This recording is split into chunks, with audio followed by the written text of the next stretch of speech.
meeting order to the regular meeting of that irrigation district board of directors, May 11th, 2022. If you all join the pledge of allegiance to the flag, please. Pledge allegiance to the flag of the United States of America and to the republic for which it stands, one nation, under God, indivisible, with liberty and justice for all. Thank you. Here, will you call the roll? Division 1? Here. Division 2? Here. Division 3? Here. Division 4? Here. Division 5? Here. Thank you. And I think Chris is going to fix our feedback. What's going on? Try to. Agenda note change for today. We will have a time certain session at 11 o'clock this morning. And see how that works out. But that'll be as we get that time. At this time, we'll comment on items not on the agenda. If you comment this morning on items not on the agenda, please come to the podium or raise your hand on Zoom.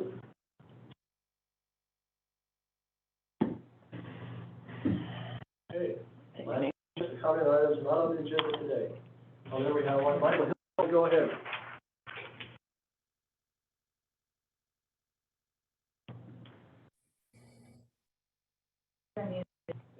Michael, are you there? Yes, I had to unmute myself.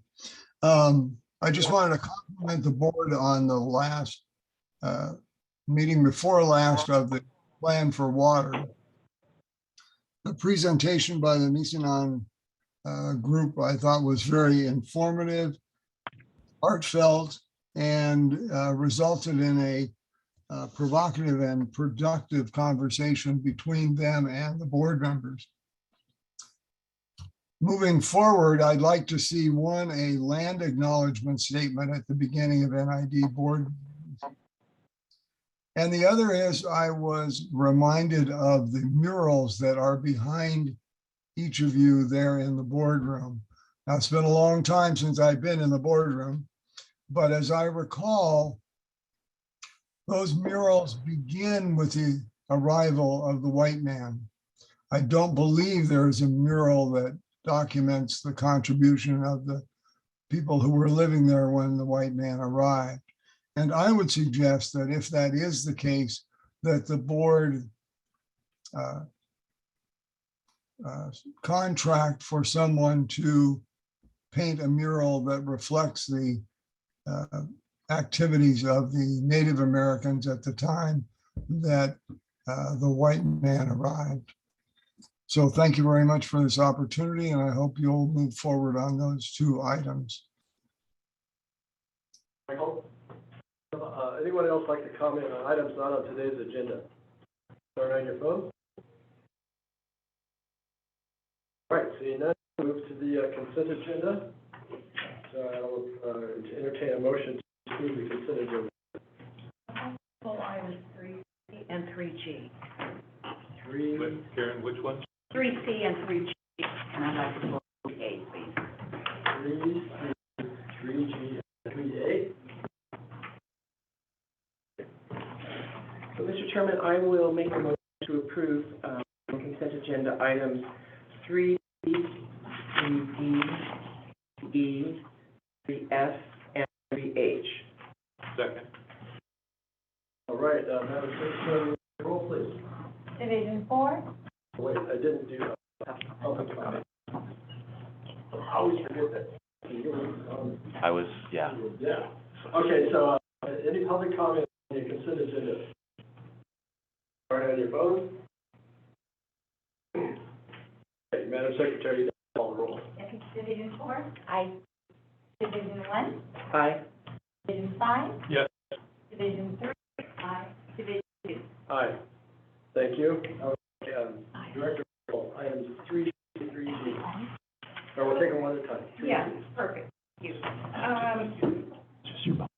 I realize that risk assessment is a policy. We skipped 3A. Yes, we did. A minute. Just. It was pulled. Yes, I know. Just She asked first, so I let her go. Sorry. That's okay. So, Should be.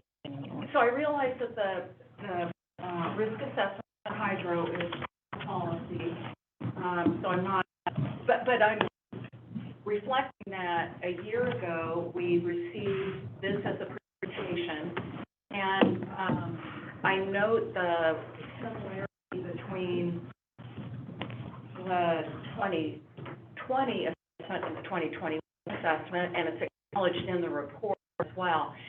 And it seems that the process is interviewing staff as a way of generating the report.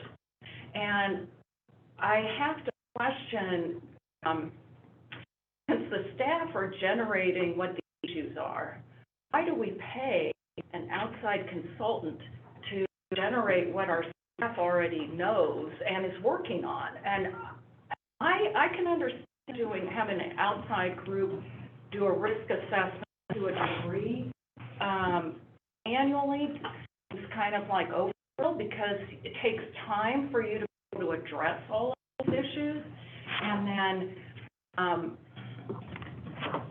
number two, it seems that if we had a process that was a little bit more robust, but maybe every 3 years, give you a chance to work on things, but more robust, I mean, you would do interviews with your internal staff, but you would look at best practices of other agencies and have more of a kind of broader view of different issues in the hydro and power industry. So I just think, I'm not criticizing what's presented here, I'm just saying, geez, it seems like we maybe could think how we're approaching this, which I think is an important process, but frequency and the process itself, I think, could be dialed up. Yeah, and so I think there are a couple parts to that. So first of all, yes, there is a staff component, but there is outside expertise that writes this in, and it's a big industry. So we are with that, and I think that we're looking at risk as a whole, right? The next plan for water meeting is regarding risk. So this round, we kind of took a light approach to this particular document and so that we would deal with it as the larger picture. Additionally, we are reviewing our internal compliance program, which is what this requirement comes out of, to see where can we do things a bit differently, and is it a 3 cycle that it's a detailed risk assessment, maybe just to check in the milestones that are set during that process annually. And so that is all reviewed, and I see all of that as a part of the plan for water process, kind of ancillary. I recognize that we're on the hydro side, we're not driving that, but the risk component is absolutely included in that process. Yeah, I had the same thoughts. And I think we're about to redo the plan. What was the last time the plan was redone? It's been a couple of years. I don't know the exact date on the Explain what the plan is and what the ROC committee is. Yeah, so the board policy has required establishment of an industry standard program for our hydroelectric department. As part of that, we have this internal compliance plan program, ICP, internal compliance program, that outlines different responsibilities and roles. And then one of those requirements is the ROC, the Reliability Oversight Compliance Committee. We meet quarterly to discuss issues that are going on within the industry. We talk about what has happened over the last quarter, what we need to be looking ahead.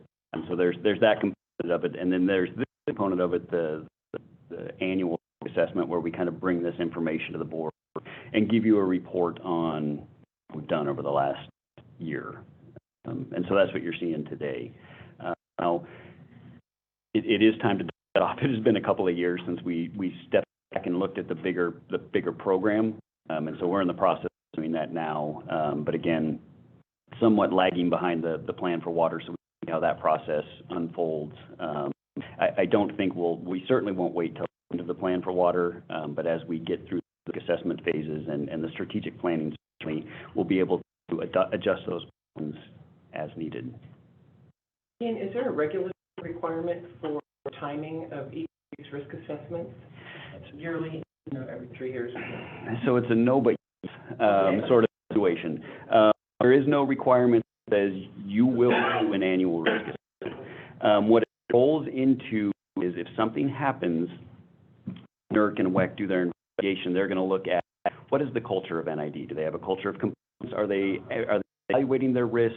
How are they handling it to ensure this doesn't happen? And where that becomes important is when they start issuing fines. You see in the document in there, there are some significant fines that we read against other agencies. These are the sorts of things that we say, look, we've got a culture of compliance, we've got a risk assessment we do annually. We screwed up, assuming something happened, but don't slap us too hard. We're not in a position to pay. As we go through the update with the ICP, we'll be looking at the frequency of these risk assessments to determine whether it needs to be done annually or less frequently and how they're actually completed. I share your concerns. Go ahead. Do you have any idea how much this costs to repair on an annual basis? It's in the neighborhood of $13 for a consultant and staff time, yeah, All the whole thing? yeah. Yes, Thank you. thank you. Yeah, yeah, thank you. That's how you view it. Actually. Yep. Affected by CAL FIRE. Yep. Comment?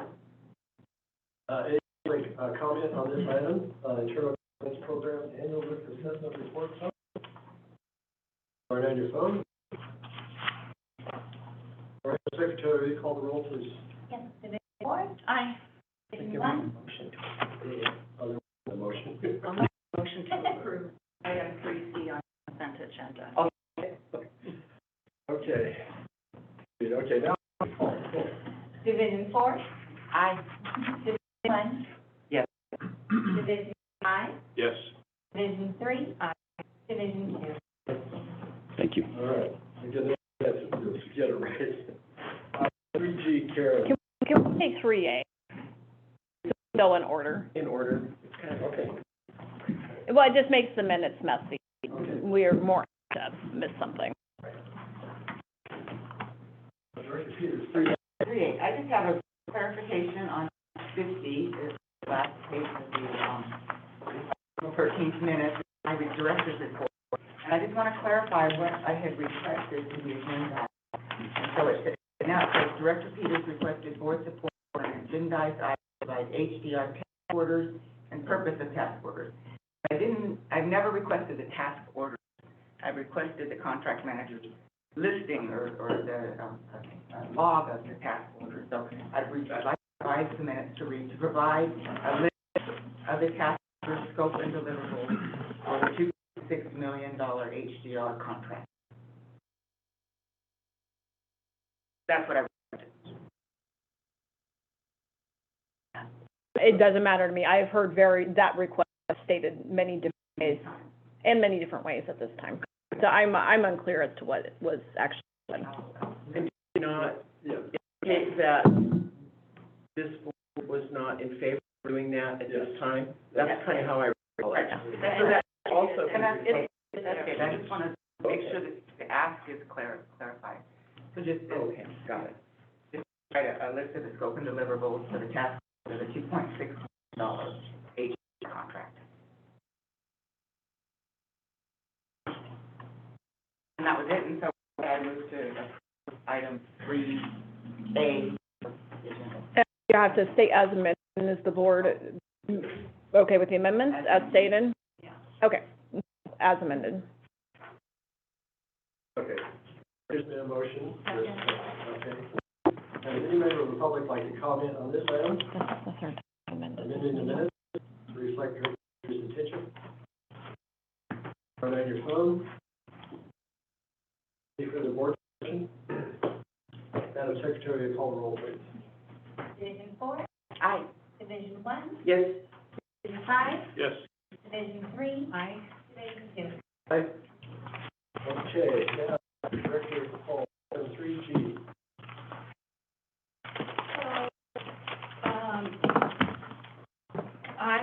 I support the transition from manual report generation to an automated report.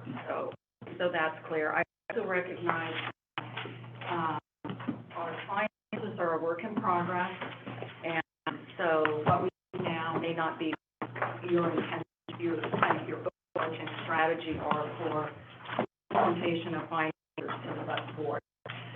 I would make the following observation that what we have before us is, to me, an accounting report as opposed to a managerial accounting report.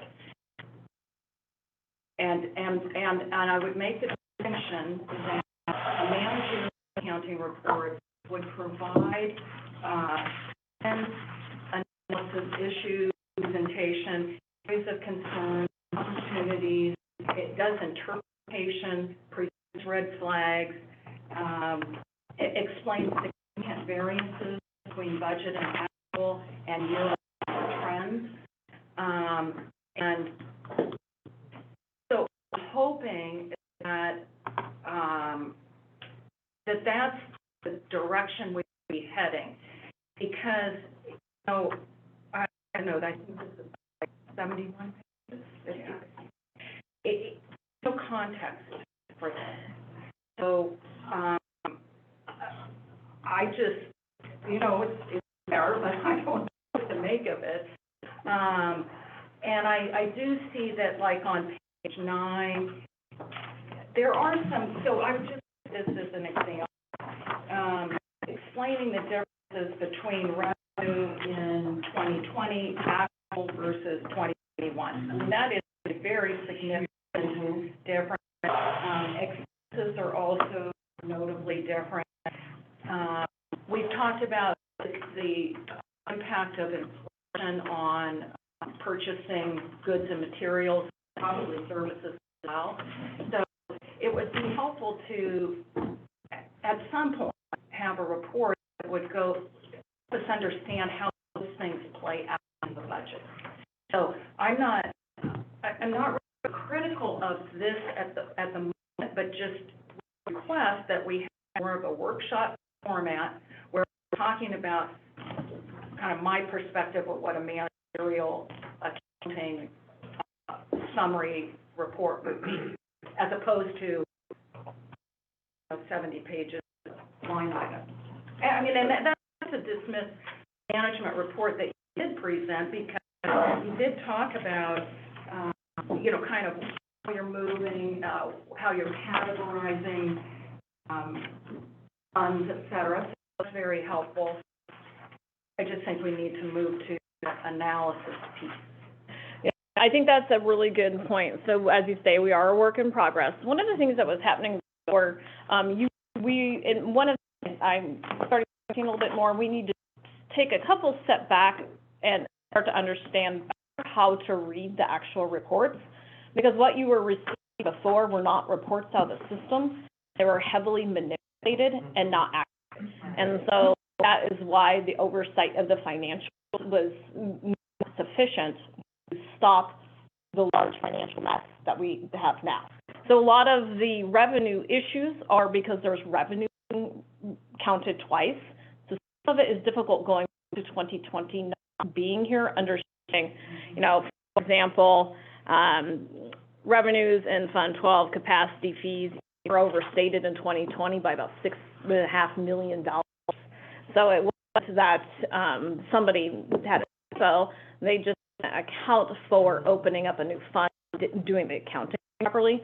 So we are trying to get everybody more, you know, we are reporting as it was, as opposed to manipulate to make people feel better, because a lot of what you were seeing was being reported on a cash basis, and that's not how we do accounting. Required, especially the enterprise fund, accrual accounting, and so it's really hard for us right now to compare apples to apples. But as we get better and better and time goes on, this will get much better. So this is the fourth quarter of 2021. These are not audited financials; they're still accruals and adjustments to be made. So once we get into, you know, financial audit, we'll provide some more analysis on the trends, and then when we get through 2021, 2020, we'll be able to really explain some of the trends a little bit better. So we still are just a little bit of a work in progress and trying to pull back apart. I appreciate getting the raw data, and I look forward to the more more in-depth analysis. Yeah, unfortunately, the data you're getting was heavily manipulated, and so if you were to have, in primary issue with not that this was going on, but it's very ripe for fraud. So when you have manipulation of what's being presented to the public or forward, and it's not coming out of the system, there's a lot of opportunity for fraud to occur, and so we're really trying to put some better roadblocks up so that you're getting more used to seeing system reports. But it's a reasonable request to start talking about some of the trends a little bit more. So I'll get our feet under, especially this year, we'll be able to start talking about them. Some of the trends are difficult to talk about because of some of the inaccuracies that are in 2020.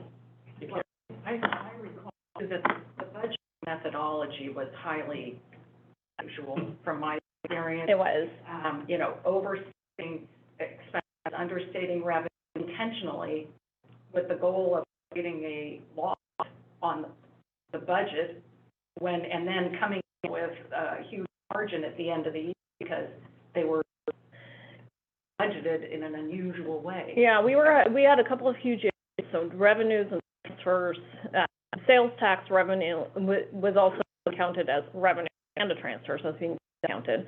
You have this issue in the capacity fee fund, which is, property tax.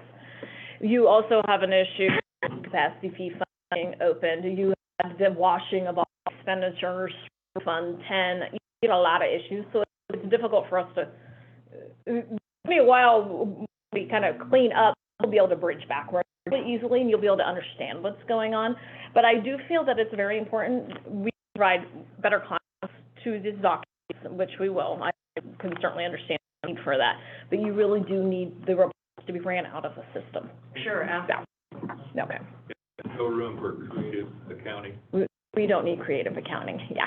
Well, it's right for human error. It's- And by competent people too. I'm not commenting on the quality of our staff, but it's easy to transpose numbers and make errors. Yeah, and our staff is great, and it's not, it's definitely not a criticism of them. I think it's just that, some of the former management strategies were convoluting the way the reporting was being translated to the board and to the public, and we haven't found any hint of whatsoever. But if you had a bad actor, that's the type of thing that could easily create the opportunities for fraud to occur. So we're just trying to clean that up. Oh, good work too. Thank you. I have the same set of comments, and so I appreciate you pulling the line and having this discussion. Thank you. And also, Director Hall mentioned workshop idea for presenting this material. So we will. We're going to be starting in the 2021. So remember, this is for 2020. So now what we will be having is a quarterly financial meeting that will review investments. Yes, Laura, it is. We will be having a quarterly meeting for investments as well as a quarterly financial review. Yes. Thank you. Go ahead. Yeah, good, thank you. So this is for 2021. Correct, Laura. I just admitted that I made a And so, mistake. and the 2020, our 2020,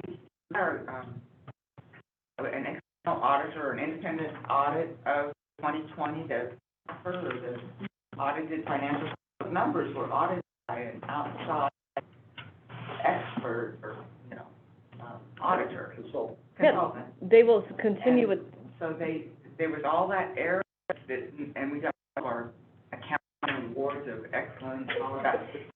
How does that happen? the accounting awards that you've received, they are not, they do not reflect the accuracy of your accounting. They're basically a review of your presentation of your report. So it's like, do you have a table of contents? Do you have a statistical section? Do you describe your geographic boundaries of your district? In my opinion, I have great alarm when people get those awards, simply because this is the second agency that I've been at that has received these awards and has given a sense of assurance to the board when that's not what's actually being looked at. So in the case of some of the overstated revenues of the budget, they don't dive deep into the budget they're looking at the accuracy of the accounting transactions. So should have caught some of that probably, but, you have to remember, we're on our 6th or 7th year of the same auditor. And so that is why we've also changed audit firms this year to bring in a more critical eye into also, typically, it's best practice to have an audit firm for that long, more than 5 years. You typically should be switching. Now, when I asked why we're still utilizing the same audit firm, they stated that it was because we were transitioning into the new ERP software, and they didn't want to essentially deal with a new audit firm at that time. I talked to the auditor regarding it because there is ethical issues continuing. They did say they might be managing partners within the audit firm. That's not really within the ethical considerations. So we really should have switched auditors before. I cannot speak to why the auditor was doing what they're doing, but it's not unusual to have auditors with a long-term relationship no longer give a real critical eye to district finances. I would offer too that my analysis of the audit results versus the year-end budget reports showed anomalies, differences between revenue and expenses in all categories between the audit and the year-end budget report provided to the board. I mean, I'm sure that those gaps are going to be closed or explained as we go forward with your leadership. A lot of that was related to that difference between cash accounting and accrual accounting, and so there was a difference with the reports that were being generated at that time. You were seeing heavily manipulated reports. So, for example, if you are essentially to receive, I don't know, $2 million in revenue December 1st, and that's when it's due to you, you would accrue that out December 1st. They weren't accruing back, so you were doing these manipulations on your reporting that was on a cash basis. When you're accounting, your financial statements are completely on an accrual basis because your total financial health of your fund includes all your liabilities, receivables, and that wasn't quite, so that's why it didn't match up with what you were seeing. Looking forward to Yeah. cleanup that we know you are working on. That's right. Yeah. We're all shaking our heads going, there's something wrong. There's still no decision. This was back. That's It's right. like there was something. But we don't know what it was. Yeah. All right. So if there's no item 3G. And I would second. Any further board discussion? Any member of the public would like to comment on this item? Budget reports. Star 9 your phone. All right. Madam Secretary, roll Did we please. get a second? Yes. Division 4? Aye. Division 1? Yes. Division 5? Yes. Division 3? Division 2? Aye. Thank you. Okay. Report A. Engineering manager, District Bridge. Water, Yeah, good morning, board, staff, members of the public. This is kind of a continuation from our discussion tonight, which is how we're coming forward with the formal recommendation that the board award a contract with West Consulting for the professional services for the plan for water in the amount of $1,024,221 and authorizes the general manager to execute the appropriate documents. To highlight our discussion today, I think it's important to know that the larger group that we had assembled, which included Circle, Foothill Water Network, Placer County Farm Bureau, and Nevada County Contractors Association, all were part of the process, helped develop the RFP, helped review the proposal, also did the interview with the consultants. We're all on board that this seems to be the right way to move forward for the project. Would like to highlight that currently we've got $400,000 in the budget for this year for the plan for water. So our plan is to get started with the consultant, move forward, figure out how we're doing as start to develop the various models and stuff, and then later this fall, if we're not gonna be able to cover it through the end of this year with 450, we'll come back to the board, ask for amendment to the budget, and then budget the remainder in the 2023. So, any further questions or comments from the board? I have a question. Thank you. I had a question in, consultants on page 21, exceptions to standard contract. And they take exception to articles 5, 6, 10, and 15 from the contract. And I'm just wondering if you can summarize those on. I didn't find it in my material here, so.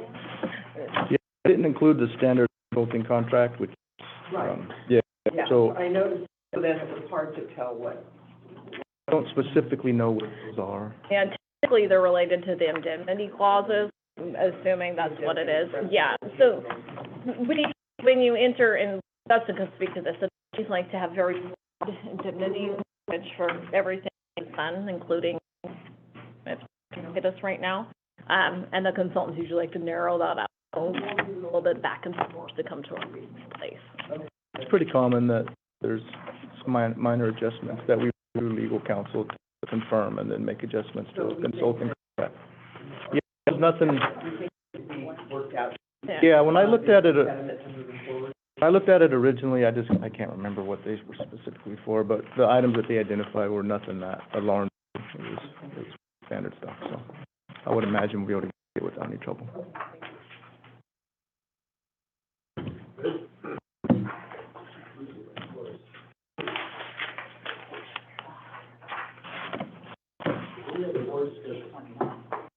I have a question. When information comes from the general public, how is that handled? Does that come to NID, or does that go directly to Wes? Come through NID, and then we'll submit to Wes, because we're cataloging everything, because we've made a commitment to place items on the website. So we track it. Okay. Any public input when we Yeah. have that meeting? Well, and they shouldn't have. It'll all come through us. Yeah, and The consultant team is very large and consists of multiple players, and so it would be hard to keep control of tracking it if it was not coming through the district. Yeah. It's a public record issue. Right. Further board discussion? Any member of the public comment on this item? Engineering contract or not engineering, consultant contract for plan for water consultant? Start on your. All right, Madam Secretary, you call the roll, please. Mr. President, I move that we move forward with the contract, for $1,024,291, and authorize the general manager to execute the appropriate. Second. Moved and seconded. Any further board discussion? All right, Madam Secretary, will you call the roll, please? Division 4? Aye. Division 1? Division 5? Yes. Division 3? Aye. Division 2? Aye. great, thank I'll just note that in my parliament procedure training, you make motions before you start the discussion, so I'm always lax. We don't do that. All right, Thank you, David. thank you, Dave. Look forward to. I have work to do now. Thank you. Like somebody who gets right to it. All right, item 4B. 2022 collection agreement between ID and U.S. Forest Service.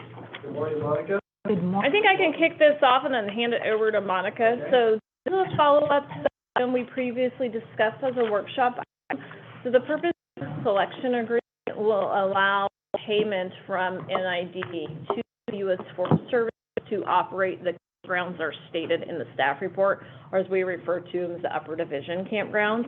So it's essentially a one-time payment for the 2022 year. And I think we got to a reasonable spot. We're paying an outright payment, what was it, 280? 288.70. Yeah, 288.70, and that we are also committing to contracting directly with a variety of service providers to provide service such as vault, toilet pumping, garbage, there's a couple of other ancillary things, and that total would be around $60,000. There's also a clause in there, if there is some type of emergency that require, like, if something, the toilet breaks Or a tree falls on a bathroom. there is an emergency clause that will come to a formal agreement to address, recovery of anything that needs to be fixed. And that NID staff can also complete it, which would be the most likely scenario since we're easily mobilized. But I think that this is a really good, result of negotiations. Monica, do you have anything to add? No, I think it was, we started off at 457,000. We got kind of shaved down by 108,000, so I think that was really good. And I think what we settled upon, the 340,000, that is a reasonable amount. And this year, I think we, including water, 380,000, so I think that's good. Yeah, I think it's a really good number. It's a fair number. I think it, I think, because in our budget, the upper division is everything, so that includes even our group sites. So we really don't have a way to separate that out. So the 348 is a good number. No indemnification. Yeah. Right. And then the only other item to note is that the proposed item actually does have a budgetary impact to it. So we are also requesting a budget amendment in the form of a transfer from Fund 50, which is Hydro, to Fund 30 for these proposed expenditures.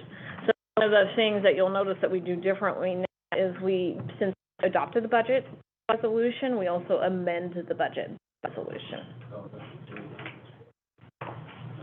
Nicely done. I have just a comment and question for folks out there. This is a 2-year agreement. Is that right? It's a 1 year.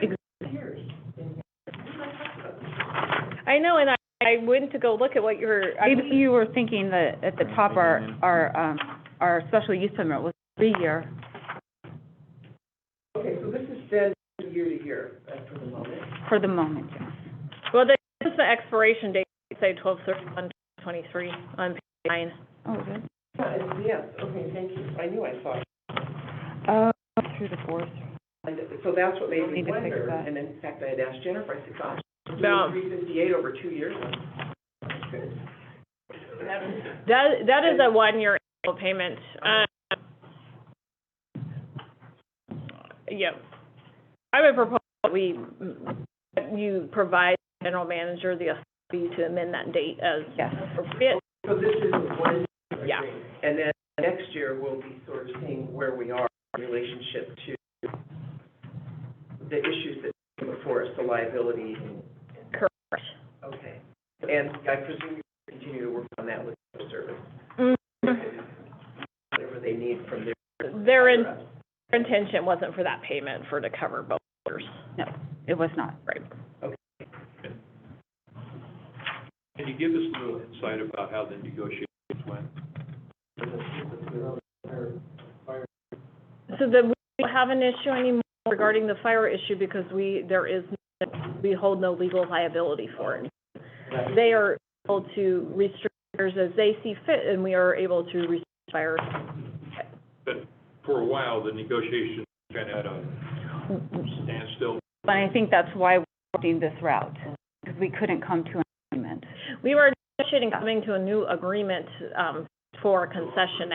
Exactly. Right. Now, as we explained last time, they were able to meet our 3 major conditions that we required in order to sign again. And one was related to removal of indemnity and legal liability clauses. One was the ability to have the sole responsibility for setting fire restrictions within covered facilities. And the last was related to setting campground fees at a rate more relevant to the current market. So are they still charging 24? Mm-hmm. to do whatever they want now. Yeah, so this is just different paths. Those negotiations were related to negotiating a new concessionaire agreement. This is referred to as a collection agreement, so we're basically paying it, and that's it. And so reservations are made for a service. Mm-hmm, they're still made through recreation.gov. recreation.gov, which is the same as before. Yeah. They were also, we utilized the site while we were managing the road.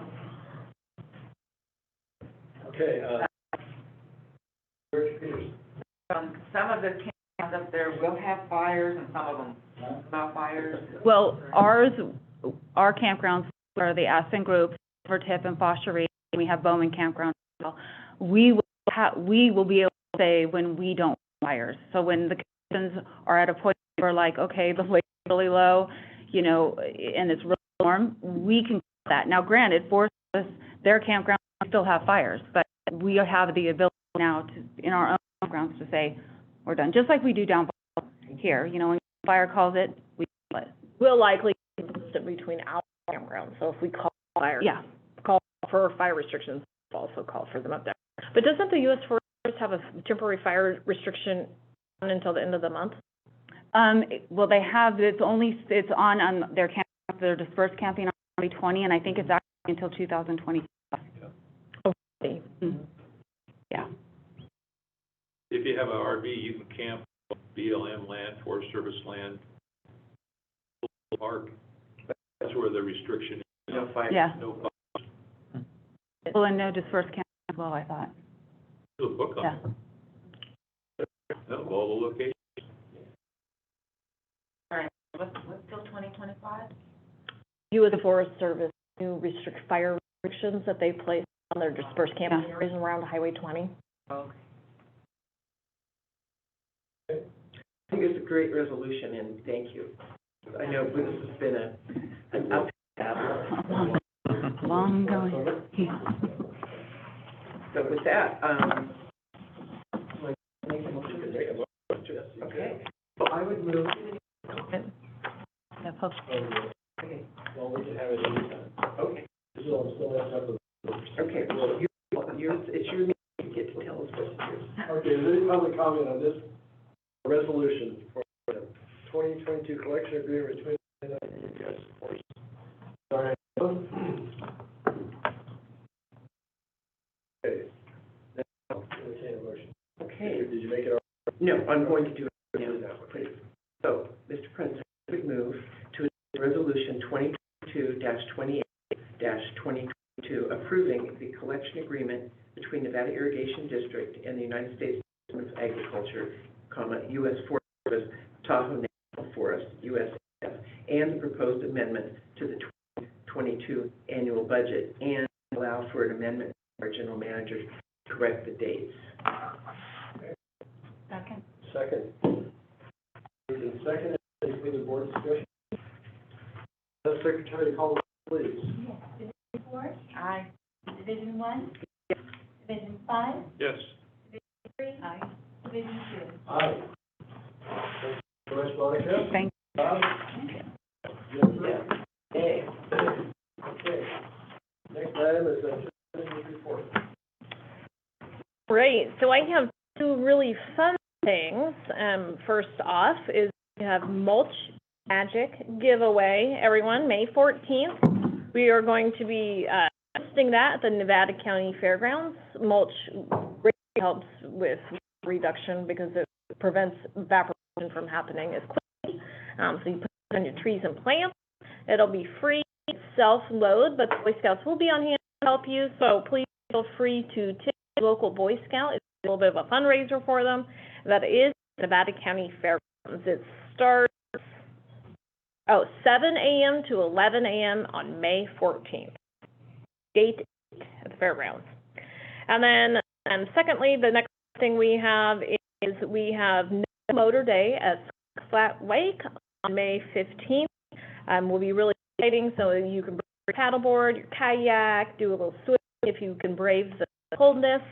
And there will be vehicle admission is $15, which includes up to 4 people. And this is our overall effort that Monica puts on every year to showcase how beautiful and calm the lake can be. Do you have anything to add? It'll be warm. It's going to be It's going to be really warm. or low 80s, so it should be a great day. Beautiful. So we hope to see everybody. And then, Mr. Chip, do you have a update for us on how wonderful we're doing? I do have to say we participate in a number of calls regarding water supply, drought planning, all kinds of things. And, there is some guilt with some of us up in the northern areas with how fortunate we are with our water supply, because many areas in the state are in dire need. You know, we do sheepishly state that we're at capacity, and I do think a lot of us are some concern for the others. No guilt. Is that the same for our neighboring districts? Cuba and PCWA are doing really well. Williams, Mm-hmm. Yeah. Folsom's looking pretty good, Shasta and Oroville. What was it said on that last call? Oroville is higher capacity than Shasta. Yeah. There's more water in Oroville than Shasta. The first time that has happened is 1991. There you go. Here's Lake Oroville, Fair event. 1.9 million acre feet, and Shasta 1.8. Wow. It holds 5 or 6 or 4.5. Oh, there it is, right up. Yeah. They are not understanding. They were having to deal with some refill issues from some of their sales from the previous year. Yeah.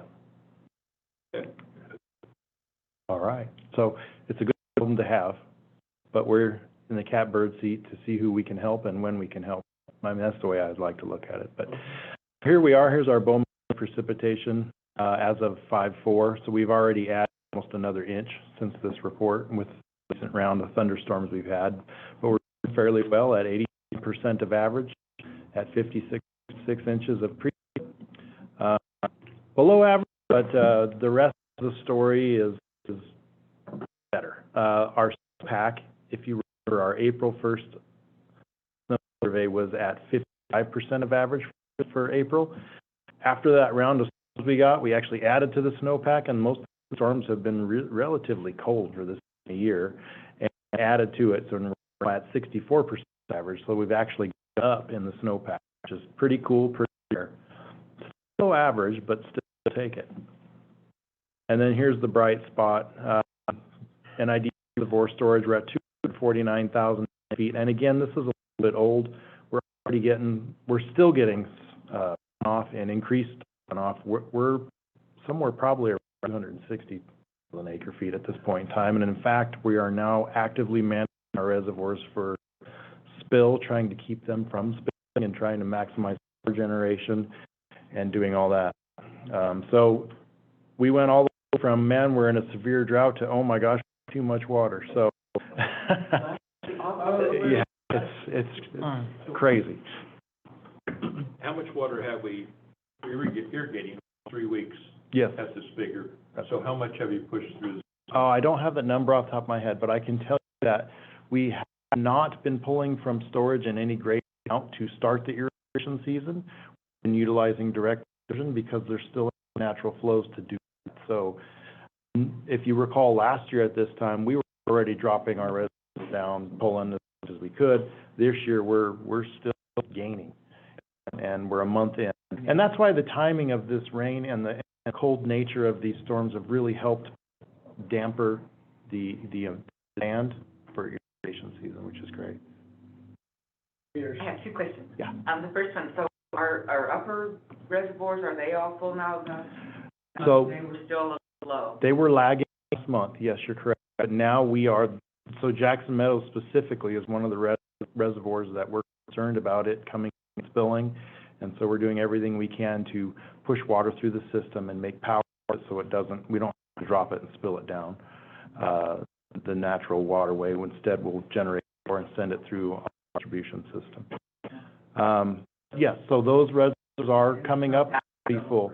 I think this morning they were at 90%. And my second question is, it says that right now we're at 92% of capacity and we're practically filling. Yes. So is that safe to assume that, you know, we've had this sediment study that we're waiting to see from the water at some point, and only 8% of our capacity is actually sediment in, because you told us before that the capacity is basically the design capacity of the reservoir? So that's an interesting question and one we can talk about at a later time. But the capacity numbers you see in this slide are total capacity. They don't take into account the sedimentation that may be in the bottom of the reservoirs. We don't deduct that out at this point in time. Well, it's over the entire system, so you could be spilling technically at one reservoir, and still have capacity at another reservoir, which reduces your overall percentage to 92%. Yeah, correct. As I mentioned earlier, so the upper reservoirs are full and spilling. Yeah, they're only at 92%. That's Bowman, that's Jackson Meadows, has not completely filled yet because the off has not stopped, still coming in, so it's gonna fill and spill. We're not there yet. We're not full everywhere, but in a lot of locations we are. And keep in mind that part of that active management ones is going up and down daily for power generation and our coordination with PG&E. So we will more than likely never hit 100% in these slides. So this capacity is not directly related to the design capacity? Correct, that's correct. It's The 270,000. if they were all full and spilling, we would be at 100%, but the likelihood of that happening is very low. Thank you. Yeah. Go ahead. Is it still our intention to purchase PG&E water? So, great question. We have it in the funds, but obviously we're not gonna buy the water if there's nowhere to put it. We anticipate later in the summer months, when we make a hole in these reservoirs, we will then actively purchase it. But, I highly doubt we're gonna purchase the maximum amount, because we really don't need to at this time. My question is more directed to Kid, but how you been, using the water to power rather than letting it. How does that work with PG&E and our power purchase agreement? Do you call up and say, hey, we got water, can you make some power, or does it work together? Bagel, or you want me to run at it? So our teams, and this is hydro and water operations and PG&E, PCWA, they call every week on Monday, and they discuss where the water's going, how much water we're sending through the system on a weekly basis, and from there we coordinate and maximize facilities. For instance, say PG&E may call and say, hey, we have too much water in Spalding and Fordyce, and we need 500 CFS down the Bear River, and have nowhere else to put it. Then we'll coordinate. Okay, great. Can we manage that to maximize power generation at Comby and Rollins? And so anyway, it's a weekly coordination call to try to maximize efficiencies. That's really what it's about. Fascinating challenge. It's behind the scenes. And this year's a real challenge because PG&E's in the same boat we are. In fact, they have what they wanted to do on Fordyce, so they tried to keep it low, but now they're finding the same thing that we are, and that they have too much water. So they're doing as they can to try to get their project doable this summer. So it's a weird year. It really is. Water everywhere in before. In local areas, which is super strange, right? I had a question, dovetail with Laura. So higher instrument flows create more precipitation. Okay. Is that generally true? We assume that. It's natural flow, right?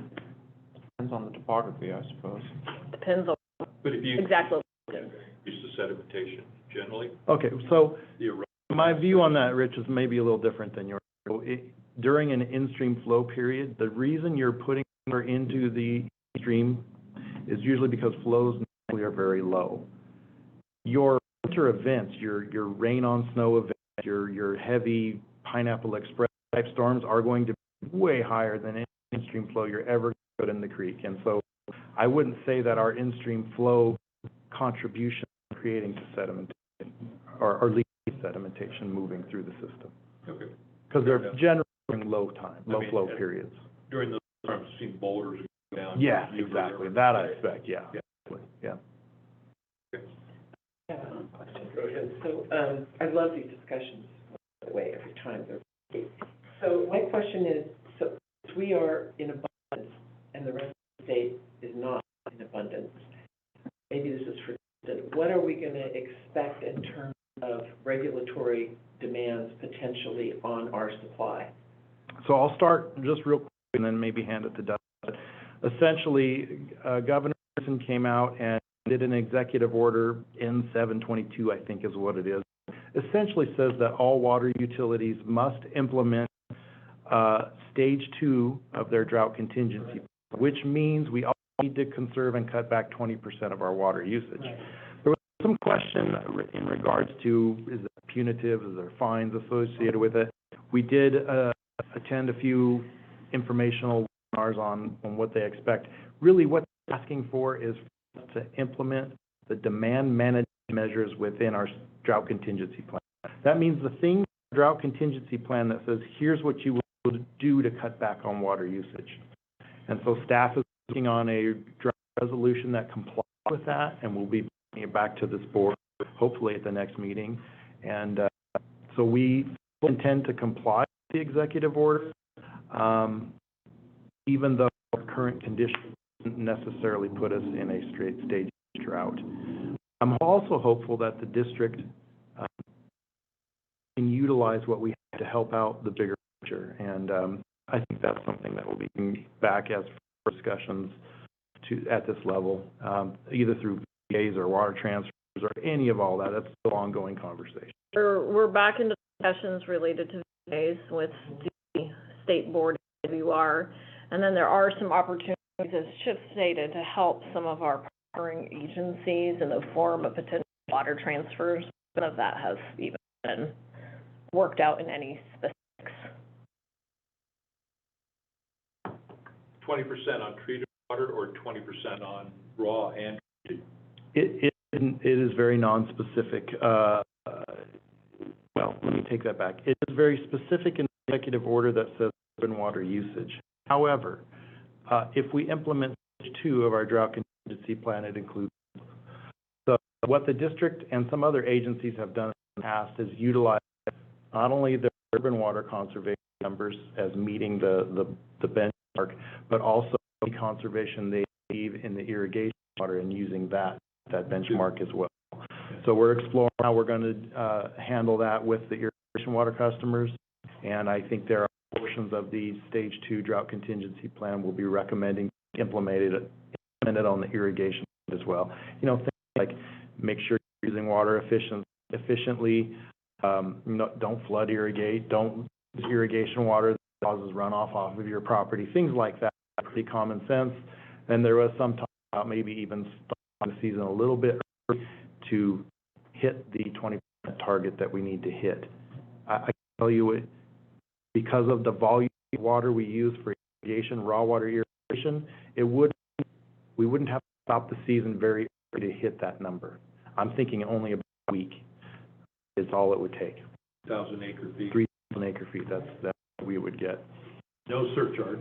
No surcharge this year. We, as I mentioned in the past, we've budgeted for the purchase of additional waters if we need it, and additional drought actions is all folded into our conservation team. So. And the PG&E purchase water couldn't be onto or be used to implement that 20% savings? No. That's not a conservation measure. Yeah. Okay. Director Peters. So you mentioned that you're looking at the drought contingency. Are we going to actually, our 2015 drought contingency, or are we just going to do a resolution to amend the urban water management plan?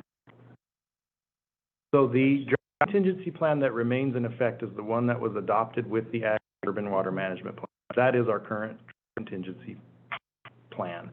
The reason is it has very specific measures within it, stages that the state requires us to hit, and so that's what we use from here on. If you remember, our old plan was only, I think, 4 stages, now it's 6. That's required. We're going to make it a standalone document that we say, this is our drought.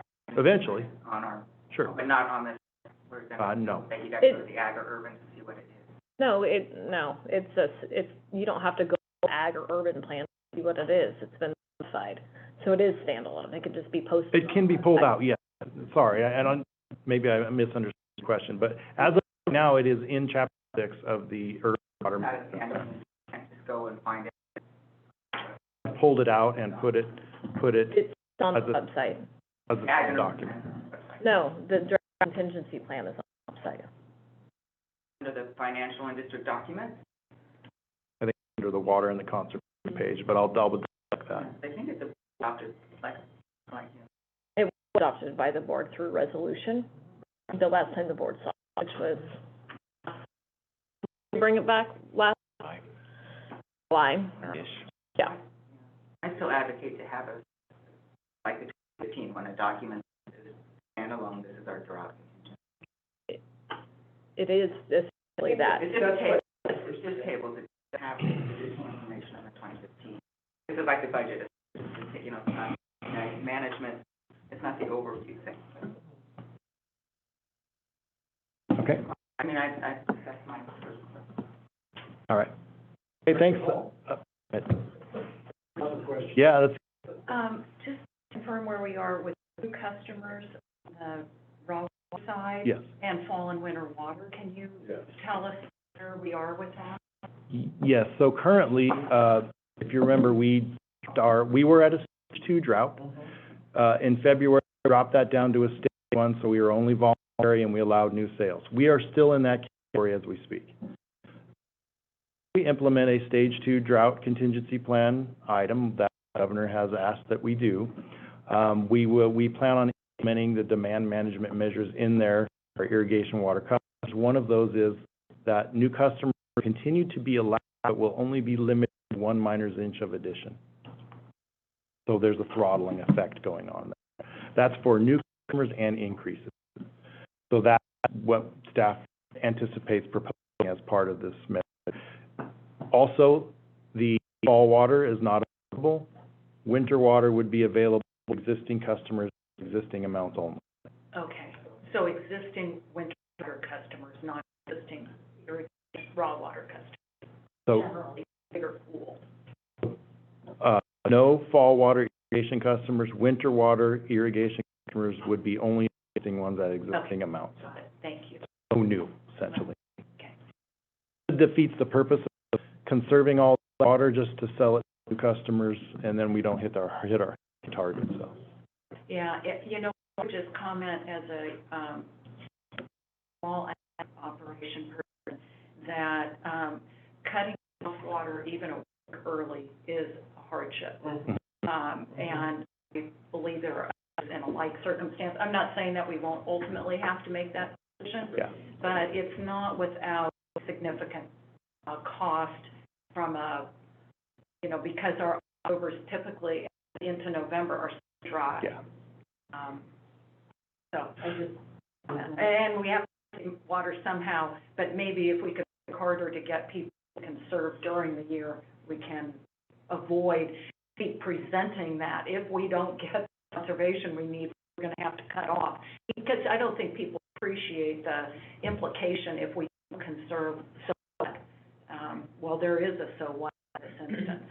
Yeah, the struggle we had with this is, if you remember, we had the same conversation. Right. And we heard from most of our irrigation customers that the earlier we could tell them, the better off it was. So waiting through the season to see if the target or not to determine if we turn that on or not is problematic. That's what we heard. So we were trying to get the message out as early as possible this year. We were hopeful that if it was just a week, it wouldn't affect as many customers, because at that point in time, the irrigated pasture is really not performing it that well anymore because it's dark, it's cold, grass is really not growing much. But those who truly need it at that time frame usually are also winter water purchasers. And so therefore, if we shut off the season a week early, they just go into winter supply and they still have water. It's just quite the volume they had during the irrigation season for that last week. That was some of the thought, and we'll continue to have that discussion when we bring the drought resolution back. I think it'll be time to go over all the options. And Yeah. I guess two, so brings up like we have a demand in October and part of November for dry. Take that into account, plan for water. Two, winter water guys, they only get it if the canal's wet. Right. Correct. So a lot of farms, like in my area, actually their grass is really well irrigated, and they're still irrigating their crops, but the tar ditch is dried up. So we're at a disadvantage of not having a wet canal. So we can't get winter water even if we wanted to. And this past year, even our pond almost dry. So I'm saying there's a huge need for this water beyond our current system of supply. So this is be an item that is on the agenda, and we are way outside. Way outside. Yeah, so we need to rein this back in right now. But it felt good. Surprised we didn't throw a little BEP in there.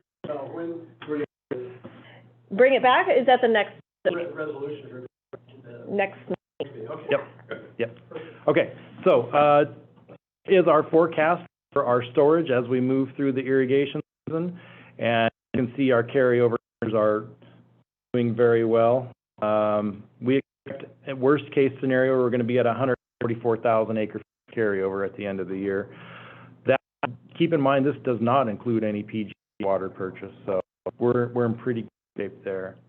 California as a whole, drought monitor has not changed. Most of the states still in pretty dire drought conditions. And, again, that's because of the local major reservoirs. Shasta and Oroville are really hurt, they really are. Here's Lake Shasta. Those storms really did much to change their storage volume. A little bit of a bump. It's not headed downward yet because they haven't started releasing. And Oroville, however, those storms, you would anticipate that number would actually raise, but it's not, because I believe, and correct me if I'm wrong, they're starting release to the Delta system. They've reached the height, and I would say, and starting to manage Delta. Yeah. Well, Full Lake, they have a similar issue that we do, in that they're above average. They, which is great, because honestly, they're going to utilize Folsom to help with Delta water quality issues as well. So that just means that although it looks great, it's going to take a downward and really rapidly. Bullers are same thing. Our new bullers are, they're at 100%. Again, we just happen to be in the bullseye of the storms hit, which is great. Term 91, so as I described before, this kind of tells you how close we are to curtailments, and the recent round of storms really helped. That's the deep you see on that dark line there. That's all the runoff coming down into the system. The vertical dotted line, that's when Term 91 went into effect last year. So that's the red line there you see. Last year conditions were so dry they were to cut back water rights. Is essentially, that's one way to look at that. So as long as this dark blue jagged line stays in the light blue shaded area, we don't anticipate curtailments coming. But if it crosses over the red area, that's when there will escalate curtailments for water rights. So on its way back up, but it's not there yet. Conservation efforts in April. We notified 189 treated water customers of a potential leak.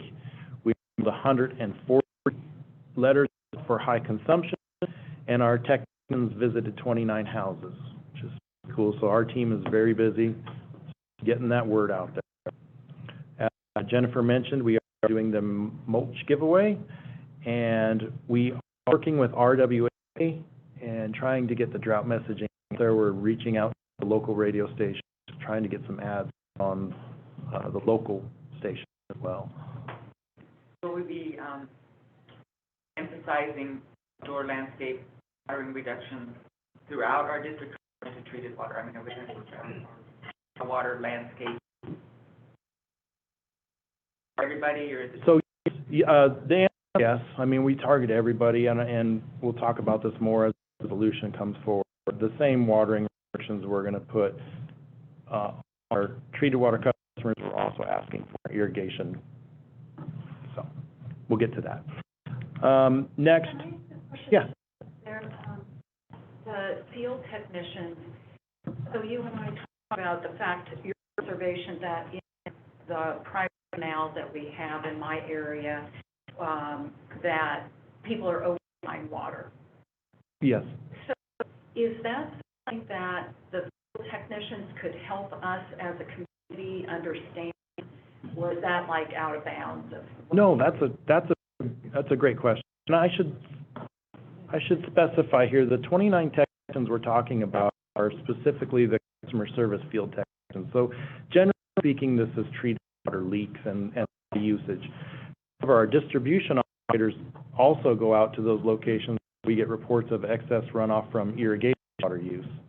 And we go out and talk to those folks as well. I don't have that number of how many we did this last month, but we are actively doing that. And when we get calls of water running off and going across the properties, we usually talk to the purchaser of that water, inform of them of what's going on, give them suggestions on how they can back and or offer to reduce their amount, which is a win-win. It doesn't run off the property, it saves them money, they're buying, we just got to educate them.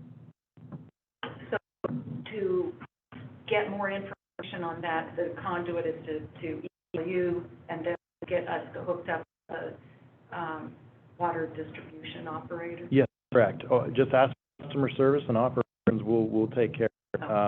We also have the report water waste, and so when reports come in on our webpage, our customer service team picks up and then dispatches them to whoever it needs to go to. Thank you. Can you clarify, by overflow, they need 1 inch and they buy 2 inches? Correct. And run the extra 1 inch right Correct. to the property? Yes, we have a mix. We have some customers who do that, run the water through their property where we get the calls. We have some customers that buy 2 inches but only use 1 inch through the box, and so the extra inch stays in the canal. Those are easier to manage because we just adjust the canal. When they buy extra and just run it across the property and it goes to other properties, that's where we run it. Okay. Treated water usage comparison. I heard this morning coming in that the state was very disappointed that the conservation numbers, the treated water usage are off the charts, and they went up 20% as opposed to reduced. But NID, on the other hand, for the month of April, we went the other way. We had a 27% reduction as compared to the month of April last year, and that solely contributed to the weather. Right. It was just wet, it was cold, people weren't using water. I guess we should reflect on the fact that, hey, it was raining and people actually shut off their outdoor irrigation, so thank you. We did get conservation, which is great. That giant reduction in April helped us to turn the corner, and we're now 3% less than we have used in 2021 at this time of year. So that's good. And last but not least, our conservation team attended the Home Garden Expo and gave a presentation about our water. You can see it there in the background, familiar. We also attended the Fire Safe Council Carnival and gave presentations about efficient water use. So we're out there. We're trying to get the message out, and yeah, looks like it's starting to be. I mean, we got conservation in April. Nature. Yeah, I'll say something to us. I'm just going to take credit. All right. Take the blame, you get the credit. Yeah. And Cameron went to Lake of the Pines Thursday. Yeah. Very good. I echo last meeting. This is a fantastic presentation. It's really informative, and thank you for putting it together. As we directionally go and talk on that, it would be so helpful if this was on the website. You had mentioned that it can't be put on the website. It's all there. It's in pieces. Yeah, you'll find it, and it's really, This is so nice and informative. well, it's actually A snapshot. much work. Much work, yeah. Oh, can't. Thing just popped in. So the slides are online, that are bundled. It's going to be the precipitation, the storage, and conservation. Those are all bundled. So you find those in one location. The California Drought Monitor is not on our page. It's a link to it. You can get to it another way. And the other reservoirs, past the Oroville RC deck, and there's a link on our page to get to those as well. Maybe you can just let us know what's the hurdle for it, so we can understand. I think that one thing to consider is that if you're giving a presentation about actual operations, it's probably more appropriate for staff to come with you, and then we're happy to provide the presentation for you, as opposed to board members providing it.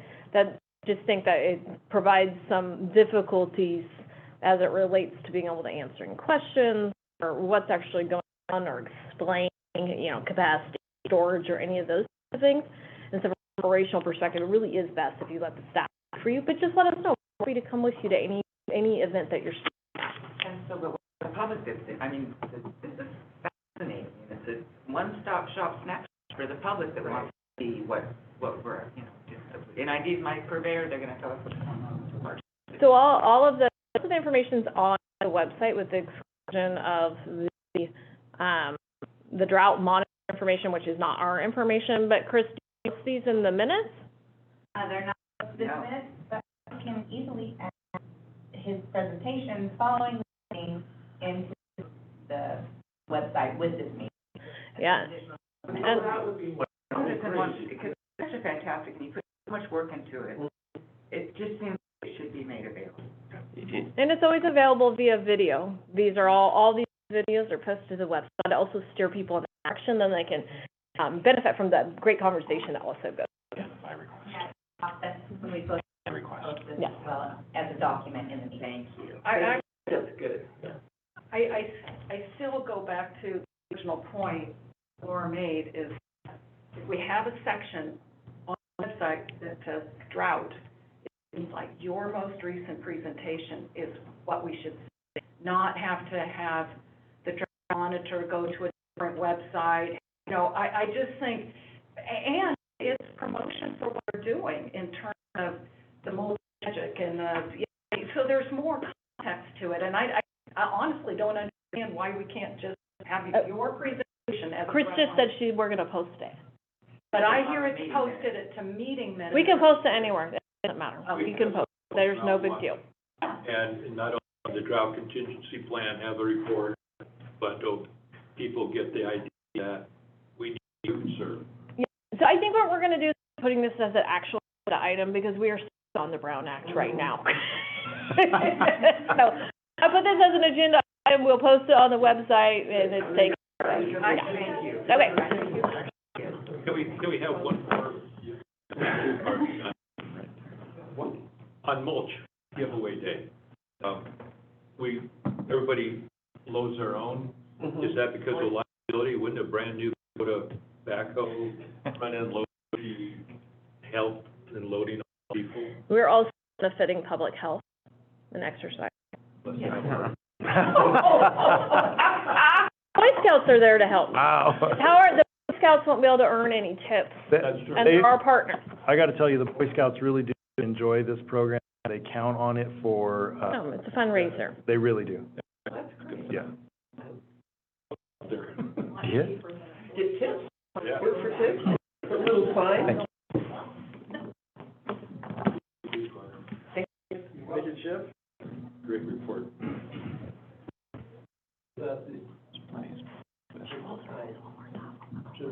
Yes, that's it. Mm-hmm. Okay.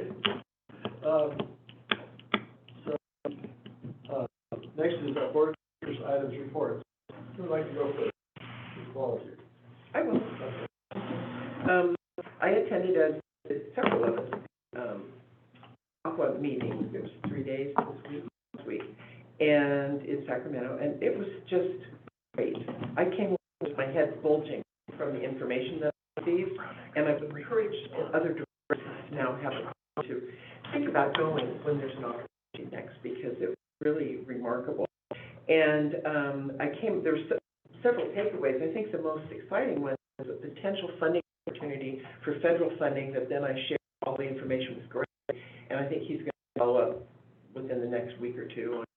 But I did find out that there's significant, $5 million per project sitting there in the federal, the coffers. A lot of money. And it doesn't require much of a match, and in fact, they pay 100% of your planning, engineering, they pay all the upfront costs at 100%. For the BEP. For the BEP. No, it's not for the best. No, I specifically talked about the South, That's a good one. with regard to these, Yeah. wooden flumes and that.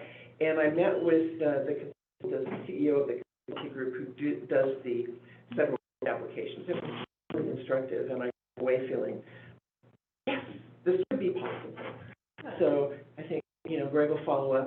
It was very good. There were other wonderful things on drought. There was a great presentation that I think Laura was at, and Greg, on the fire and the Caldor fire from a water agency perspective, and what they did and what they had to do, what they learned. It's pretty informative and scary at the same time. I think Heath mentioned the water operations guy from Tahoe said that the early model at OES were, if they didn't stop this, they expected it to start Folsom and in Reno. Folsom and Reno. Folsom and Reno. Right. That was kind of, whoa, that's a big deal. So let's see, moving on, I've been asked to speak and will at the Great Clement Hill Owners Association, which will be happening next week. And then also next week, we have a Green Firewise Committee meeting that is going to be a, everybody come one, come all, and they've got insurance, CAL FIRE, water, and folks represented, and there's quite a large community. I'm going to be helping with that, speaking. So, busy time. Thank you. Nice. Good. Hanson? Yeah, so last week ago, yesterday, was the Water Forum for California Bureau, and Chair Dean Esquivel, Water Control Board was there, and Director Carla Neiman from the Department of Water Resources, and went on for a few hours. As farmers, they were polite, but very pointed, and it's astonishing how much worse it is in other parts of California. Unreal. And stories, and it wasn't so much, yeah, we have no water. It was more like, we've been trying to work this out with you guys for a while, but we're not really feeling we're getting there. And a lot of stories, but the one, and so made a pitch for our district on irrigated pasture, for carbon sequestration, how important it is here for us. And the other thing from the Caldor fire, as the fire went through all the natural springs and creeks started flowing again. It was amazing how much an overgrown forest sucks up water. Yeah. So we would hope that the state and the for water, we put maximum encouragement to the Forest Service and whoever else has land to get their lands in shape, because most of the farmers and ranchers have their managed very well, especially in our district.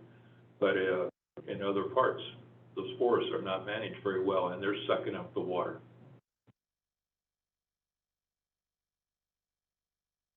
Good. Director Hall, you want to next? Sure, I've been in the throes of my flower season, and am once again extremely grateful for what NID provides. With no rain in January, February, and March, I was hand watering all of my plants. Thank goodness for the April rains, but anyway, I think NID really, the value that they bring to agriculture in our community can't be understated. I'm a grateful recipient. Peters. Yes, I as well attended the Alpha conference, and it was quite interesting. Aside from the amazing, the water perspective of the Caldor fire, the planning and efforts that they did that really made a huge difference. The outcome of that fire was amazing. The coordination, so that was a really good talk. Also, another thing that struck me was in a couple of sessions there was discussion about the water agencies that are sewer agencies. That's like in our enabling legislation, we have the authority to be a sewer agency as well as a wastewater as well as a water agency. And those there's a growing trend, and maybe Dustin can speak to it, I don't know, but what they're doing is they're putting their fixed fees onto the taxes, and the county collects all the water fixed fees on the tax rolls, and then when we get our tax payment, they give us our revenue, the revenue for the fees, and that way we're only doing our billing for the water, and so it more tracks better consumption, and they're only in our billing accounting for consumptive volumetric. Have you heard about this? Yes. So I don't know if that's all I know about it, so I don't know if it applies to us, but it was intriguing because there was a buzz about it in a few of the different sessions, that this is something, if you have it, it's a real boon, and you just have to get with your county, and they'll collect all the fees on the tax rolls. So that was a really interesting, reoccurring topic that I had at the conference. And then also, of course, the voluntary agreements with big discussions as well. And so it was a really good conference. I enjoyed it, and I always like to go and listen to it. So, well worthwhile, yes. And then the only other thing, I attended the Placer County Ag Commission meeting with Greg on,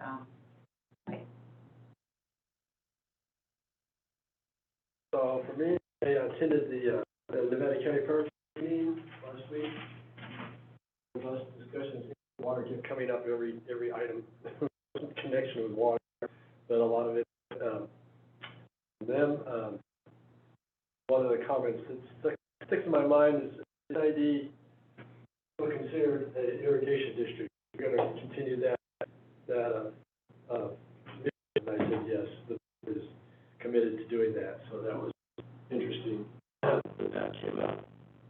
Also, Director and I attended a board of directors meeting for the Sierra Property Owners Association. They invited us to update them on NID, what's going on.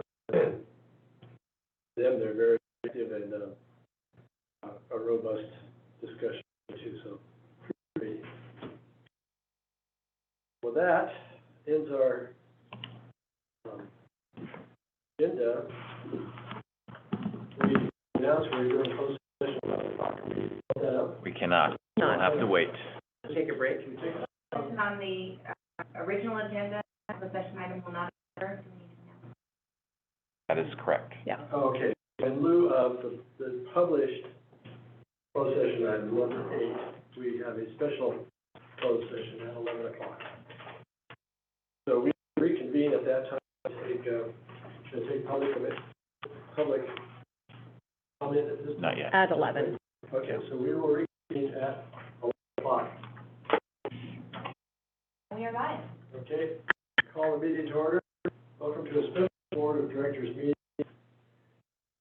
today, May 11th, 2022, for the purpose of having a closed session. Madam Secretary, call the roll, please. Here. Division 1. Here? Division 2. Here. Division 3. Here. Division 4. Division 5. Okay. We'll take public comment on items to be considered in the closed session. If you'd like to at this time, Yeah. start on your phone. The pending litigation. Mr. Chair, I do expect a readout following closed session. And just, if I read this thing out, Chris? Okay. So, comment, board has anticipated the board for a 5-minute recess and being a closed session. There is anticipated action, well, that's where. Therefore, Zoom meeting will read as a closed session for on action taken during the closed session. With that, we will proceed to closed session. Opening. Close, open the open. Okay, so we're closing the closed session, open session, and the readout from Justin Group. Thank you, Mr. Chair. It is 1-4 in closed session. A motion was made by Director Heck, seconded by President Bierwagen, and unanimously carried to reject the claim of Davis. Very good, thank you, Justin. And with that, we're closing Adjourned. the